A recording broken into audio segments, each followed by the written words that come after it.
बड़ा कंसर्न था। अगर उनको भारत में आना, सबसे पहले सुरक्षा व्यवस्था जो कानून है वो पुख्ते करने की जरूरत है, उसको स्ट्रेंथन करने की जरूरत है। इस पर भारत प्रकार से विचार करेगा। दूसरी, जो आईटी कंपनीज जो एंटर करना चाहती है भारत में, उनको कॉपीराइट का मसला होता है, तो वो किस प्रकार से भारत एड्रेस करेगा। ये सारी चीजें जो है वो यहाँ के जो छोटे मोटे कारोबारी, हम कहते हैं आईटी एक्सपर्ट है या फिर बड़ी कंपनियां, उनके कंसर्न्स रहे। उसके बावजूद अगर देखा जाए, भारत जिस प्रकार से रोबस्ट इकोनॉमी है, जिस प्रकार से ग्रोथ कर रहा है, उसको देखते हुए कई सारे यहाँ पर जो व्यावसायिक है, चाहे वो किसी भी प्रोफेशन जुड़े हो, चाहे वो मैन्युफैक्चरिंग सेक्टर हो, सर्विस सेक्टर हो, पिछले कुछ दिनों यहाँ पे मौका मिला कुछ लोगों से बात करने का, और खास करके जो व्यापारियों से बात करना, तो उन्होंने कहा कि इस वक्त अगर देखा जाए तो ये अच्छा एक कहा सकता है माहौल इस वक्त भारत में बना हुआ है, और इसीलिए ऐसे सिचुएशन में जब भारत में इन्वेस्ट करेंगे तो उनके लिए भी एक काफी अच्छी ये वक्त होगा। और साथ ही साथ अगर कंट्री को हम बात करें तो एफडीआई फ्लो भी ज्यादा आएगा। सुधीर इस वक्त हमारे साथ है। सुधीर, जो कि पिछले साल भी यहाँ पर थे, सुधीर, आपने देखा कि पिछले साल का और इस साल का माहौल किस प्रकार का बदला हुआ है।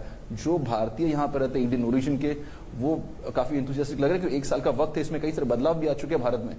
बिल्कुल शिशिर, देखिए जिस तरह की अगर हम बात करें, भारत की बात करें, तो देखिए भारत में माहौल बहुत ज़्यादा बेहतर हुआ। जीएसटी के लिहाज से अगर हम करें तो टैक्स रिफॉर्म बहुत ज़्यादा हुआ, ये अपने आप में बहुत अच्छे हैं। और ओवरऑल अगर हम इंटरनेशनल लेवल की बात करें तो जो भारत की स्थितियाँ हैं वो लिहाज से बहुत अच्छी हुई। और ख़ास तौर पर जिस तरीके से प्रधानमंत्री लगातार इस चीज़ को कहते रहे हैं, कदम उठाते रहे, भारत सरकार की जिस तरह के कदमों की पूरी दुनिया में तारीफ हो रही है कि एक बहुत मजबूत सरकार है, बहुत दृढ़ता से कदम उठा रही, तो इन चीज़ों की भी खास बात है। और जिस तरह की आज बात की, सीईओज मीटिंग की बात की, देखिए पिछले साल भी हुई थी, और इस साल की बात अगर हम कहें तो इस साल के लिहाज से तो बहुत ज़्यादा, चूंकि माहौल बहुत ज़्यादा बेहतर है। और एक खास बात है, सीईओज राउंड टेबल के साथ साथ प्रधानमंत्री की 1-to-1 मीटिंग भी है, तो ज़ाहिर तौर पे उस समय ये चीज़ें ज़रूर क्लियर होंगी कि आखिर सीईओज को क्या प्रॉब्लम है, किस तरीके की चीज़ें वो चाहते हैं, किस तरह का माहौल वो चाहते हैं, आखिर भारत में अगर वो निवेश करेंगे तो किस तरह की चीज़ें उनके सामने होंगी।